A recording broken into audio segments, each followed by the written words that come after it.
तो मैं बरखा दत्त से पूछ रहा हूं, अरे छोले भटूरे, तुमने कभी पालघर साधुओं के लिए न्याय की बात किया? नहीं किया।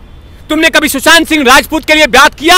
नहीं किया। कभी कंगना बहन के लिए, जिनका घर तोड़ दिया गया था नियम कानून ताक पड़ा के, क्या उनके लिए कुछ किया? नहीं किया। क्या तुमने कभी हो रहे कथित तौर पे कहने वाले सो कॉल्ड किसान, वहां पे कितने सारे लड़कियों का बलात्कार हुआ, क्या कभी उसके लिए न्याय तुमने मांगा बरखा दत्त, लवीश कुमार? नहीं, क्योंकि तुम्हारा प्रोपेगेंडा में ये सब चीजें सेट नहीं होता है। तिवारी भैया, जिस तरह से उत्तर प्रदेश के इलाहाबाद में जो गंगा किनारे लाशें मिली, उसको लेकर पूरे भारत में राजनीति की गई। कुछ पत्रकार इसमें शामिल थे और कह रहे थे कि इसको मीडिया नहीं दिखा रहा है। आज इलाहाबाद हाई कोर्ट ने जिस तरह से सुनवाई करते हुए कहा कि हिंदू धर्म में परंपरा है कि वहाँ पर लाशें दफनाई जाती हैं। आखिरकार जिस तरह से इलाहाबाद हाई कोर्ट ने तमाचा मारा है इन पत्रकारों को, आज ये कुछ नहीं बोल रहे हैं, कैसे देखते हैं इस पूरे मैटर को आप? देखिए, कहीं ना कहीं जो हाई कोर्ट ने जो फैसला सुनाया है और खासकर उन तमाम थुकचट्टे पत्रकारों पे तमाचा मारा है, हथौड़ा मारा है, वो संज्ञा बोला है ये बात कि इस तरह के परंपरा कब से चले आ रही है। और जो मैंने बरखा दत्त, वर्षा दत्त, ये जो पत्रकार हैं, वो मैंने वीडियोस देखा था। मिस भटूरे लगातार वो तट पे, गंगा के किनारे के तट पे जो एक पंडित जी के साथ चल रही थी, उसमें पंडित जी ने कहीं पे ये नहीं कहा था कि ये कोरोना काल में हुआ। नहीं, उन्होंने कहा कि कुछ ऐसे धर्म हैं जिसमें उनको दाह संस्कार नहीं किया जाता है, उनको यहाँ पे गाड़ दिया जाता है। लेकिन कहीं पे उन्होंने ये नहीं कहा कि उनको फेंका गया है या जबरदस्ती यूपी पुलिस आई थी दफना के चली गई थी, या योगी सरकार आके दफना के चली गई थी, या फेंक के चली गई थी। कहीं पे भी वो पंडित जी ने ऐसा कोई स्टेटमेंट नहीं डाला है। लेकिन बरखा दत्त का, लवीश का और भी थुकछट्टे पत्रकारों का इंटेंशन लाश नहीं था, दफनाना नहीं था। इंटेंशन था योगी सरकार पे हमला करना, योगी सरकार को नीचा दिखाना। अब जिन्होंने याचिका डाला वो कौन था?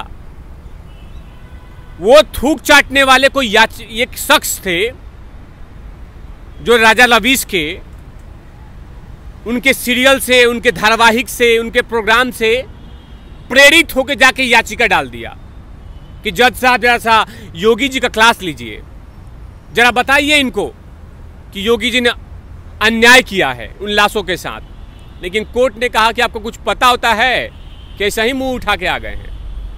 कुछ जानकारी है कि ऐसे ही आके थोप दिया आपने कि जज साहब ये करवाइए, उन तमाम लाशों पे अंतिम संस्कार राज्य सरकार कराए? ये तमाम ऐसी बातें उसमें लिखा हुआ था। तो जज साहब ने कहा भी कि ये मामला किसी इंडिविजुअल परिवार का है, किसी की मृत्यु होना ये एक प्राकृतिक का नियम है, लेकिन उस पे जो इस तरह का राजनीति करना वो कहीं ना कहीं गलत था। लेकिन बात आते हैं कि बरखा दत्त और एनडीटीवी, ऐसे बहुत सारे लुटियन जो उनके पत्रकार हैं जिनको छत्तीसगढ़ में हुए मौतों पे नहीं जाते हैं। राजस्थान में बाकायदा दैनिक भास्कर ने एक आर्टिकल छापा था कि वहां के जो डेथ टोल था उसके साथ छेड़छाड़ किया गया था। वहां पे बरखा दत्त बाकायदा कब्रिस्तान में नहीं बैठी, चिताओं के आसपास में बैठ के, वो आपने फोटोग्राफ्स देखा था छोले भटूरे का, चिताओं के पास आसपास बैठ के बाकायदा लैपटॉप, पता ही कितना ज्यादा मैनिपुलेट करना है, कितना ज्यादा लोगों का माइंड वॉश करना है, इमोशनल ब्लैकमेल करना है कि चिता के बगल में बैठ के बाकायदा फोटोशूट चल रहा है कि मैं तप कर रही हूं। तप नहीं कर रही हो तुम लुटियन जोन के निकले हुए वायरस को आज भी ले रही हो, बरखा दत्त। और ऐसे कितने सारे पत्रकार हैं इस देश में, कितने सारे ऐसे इंसिडेंट होते हैं जिस पे इन तमाम पत्रकारों का मुंह नहीं खुलता है। आपको याद होगा एक वाकया कि पंजाब में नशीली शराब से कितने सारे लोग मारे गए थे, लेकिन वो पॉइंट नहीं बना।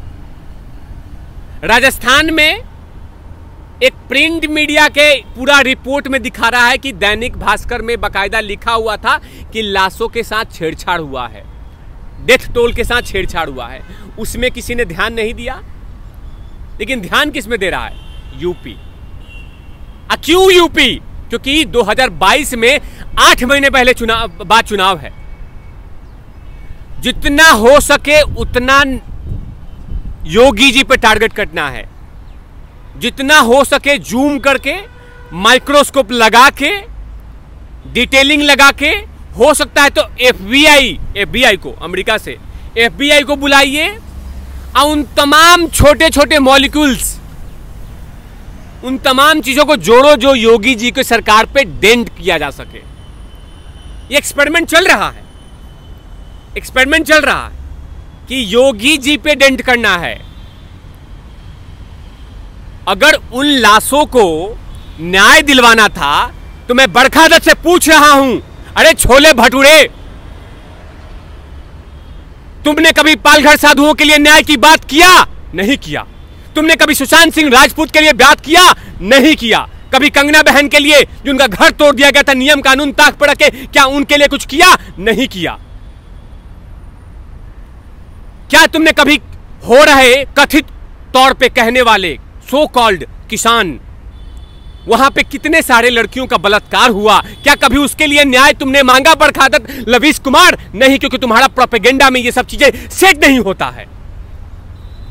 और ये बातें कि यूपी यूपी यूपी, अब वो भी बोल रहा है बार बार, कोर्ट नहीं, पहले पंडित जी बोल रहे थे। मैं कोर्ट की तो ऑनरेबल कोर्ट की बाद में बात करूंगा। पंडित जी बाकायदा इंटरव्यू में बोल रहे थे। इंटरव्यू में जबरदस्ती पंडित जी से मुंह में ये डाला जा रहा है कि तुम कह दो कि वो लाश यूपी सरकार बाकायदा आई थी, खड्डे खोदी थी और उसके बाद गाड़ के भाग गई, तुम कहो। लेकिन पंडित जी कहते ही नहीं। वो कहे कि ये कुछ ऐसे धर्म है जिस धर्म में जलाया नहीं जाता है, लकड़ियों पे अंतिम संस्कार नहीं किया जाता, बाकायदा गंगा किनारे, तट के किनारे में उनको दफना दिया जाता है। वो बार बार पंडित जी बोलते रह गए। हेल्दी से पंडित जी थे।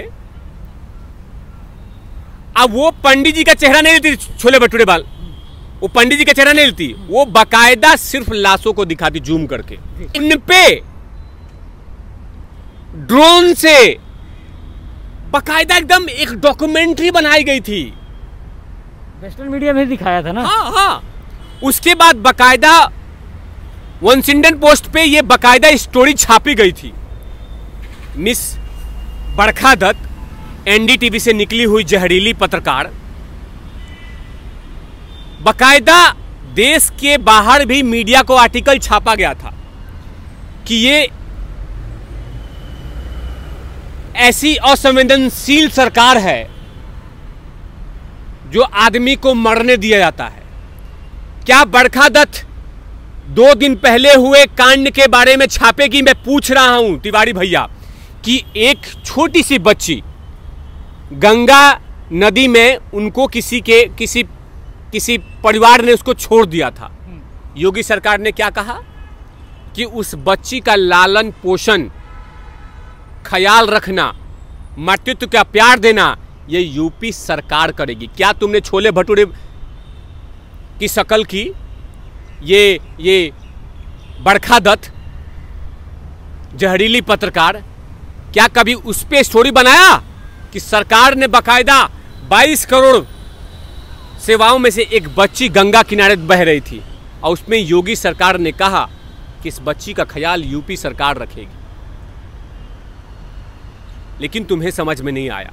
क्या कभी बरखा दत्त ने वो फास्ट ट्रैक बोल रहा हूं जो योगी जी ने पूरे यूपी में हर राज्य में दौड़ा किया था, क्या उसको तुमने स्टोरी बनाया?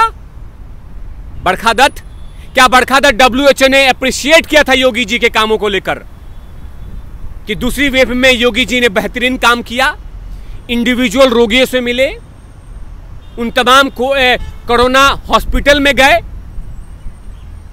उन तमाम कोरोना हॉस्पिटल में गए, विजिट किया?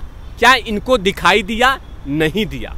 क्या उस पर आपने स्टोरी बनाया? नहीं बनाया। आपका उद्देश्य था सिर्फ वही पॉइंट लेंगे जिससे यूपी में जहर फैलाएंगे। जो प्रोपेगेंडा लेके चली थी कि हम इस लाश पे टारगेट करेंगे और इसके साथ साथ पूरे भारत में योगी जी के चेहरे को डेंट करेंगे, योगी जी की सरकार को डेंट करेंगे और इससे सीधा जो योगी जी की वाहवाही लूटी जा रही है, जो हो रही है, अप्रिशिएट किए जा रहे हैं, उस पर डेंट किया जाएगा कि असंवेदनशील ये मुख्यमंत्री है। लेकिन ऐसा कहीं होता हुआ नजर नहीं आ रहा है।